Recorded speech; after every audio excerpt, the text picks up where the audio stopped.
Villain minifigures are usually some of the best minifigures in every Ninjago wave, so today I'm going to be ranking the top 10 Ninjago villain minifigures. Now to be clear, this list will only include main villain minifigures, and will not include any side villains, but I can use any version of the main villain that I want. So let's go. Starting off with number 10, we have the Skull Sorcerer. First off, I just love the mask. It gives me massive scarecrow vibes, and the hat and the mask combine so well. The torso and the skirt piece aren't too bad either, and I like the green and light green and how it mixes with the black.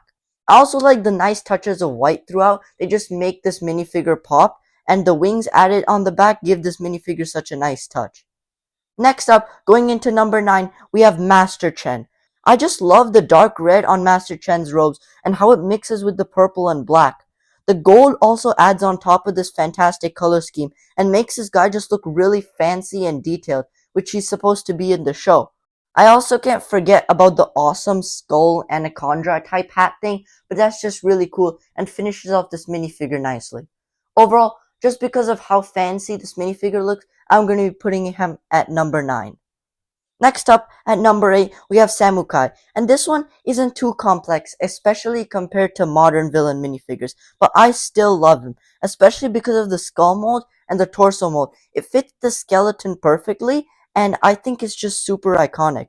Other than that, there's not too much to say on this one because he is so simple, but I think just because of the molding on this guy, he's gonna be at number 8.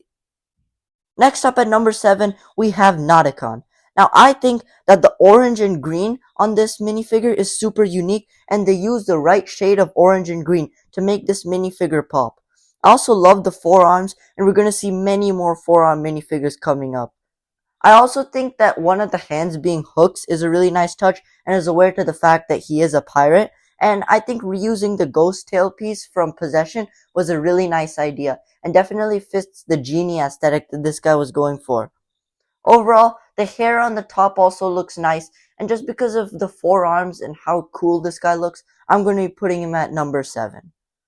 Next up on the list, we have Evoloid. Now the dark green, black, and light green mix so well on this guy, especially the dark green torso, which I think looks really nice.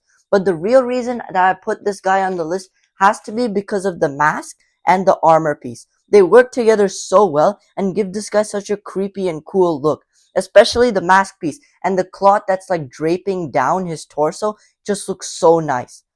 Overall, this is a fantastic minifigure and is legendary even to this day. Now entering the top 5, we have Calmar.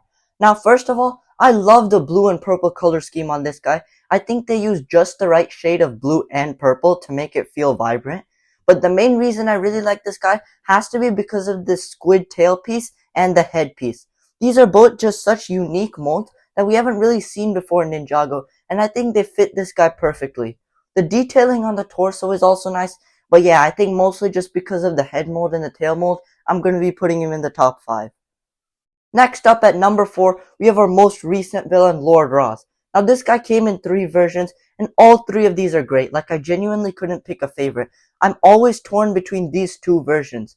They're both equally good, but do completely different things. The Season 2 Part 1 version looks really sleek and menacing with the dark purple and black mixed with the specks of blue, while the Season 2 Part 2 version looks really vibrant and flashy with the red and blue, especially on the torso. I absolutely love the headpiece. The wolf tiger type head just looks really nice, and the molding on it was really great, though I do wish that the teeth were colored in white. Again, just because these 2 minifigures are equally good and both are fantastic, I'm going to put this at number 4. Next up, now entering the top 3, we have the Crystal King. Now, this one is another forearm minifigure, which pushes it up a lot, but it does a lot of other things as well. For starters, I really like the color scheme. I think that the gray, the gold, and the purple all mix together really nicely. It also has a pretty unique head mold, and the horns, especially with the way they use like the Oni mask type mold, it gives this guy a really distinct look that we haven't really gotten. There's also nice detailing, like you can see on the torso below, there's like a rib cage type thing, and especially on the top torso, it also looks really nice. Other than that, it's just a really nice minifigure all around, so I'm going to be putting him in the top 3. Now, entering the top two. These are, in my opinion, the two best villain minifigures a Ninjago has ever gotten. So entering that with number 2, we have Garmadon. Specifically, the Season 8 and Oni Trilogy Garmadon. First of all, the helmet is so cool on this guy. I think that the curly horns and like whatever these things are look really nice. This guy is also a forearm minifigure, not just any forearm minifigure, the original forearm minifigure, so that pushes him up quite a bit. The top torso also looks really nice with the purple dripping down and the armor in the back. Having black as a base color is just such a great choice for a villain minifigure, and this guy definitely looks really creepy and cool. I mean, how can you not love this guy? Super cool and menacing, definitely top 2. Now, with our final minifigure for today, the number 1, we have Pythor. Now, as you've probably seen in this list, I am a sucker for molded pieces, and this guy has not one, but 2 great iconic molds.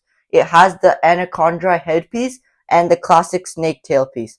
I couldn't pick which version of Pythor again because all of them are pretty similar and all of them are really good. Some versions are simple, but the head and tail, again, are just so iconic.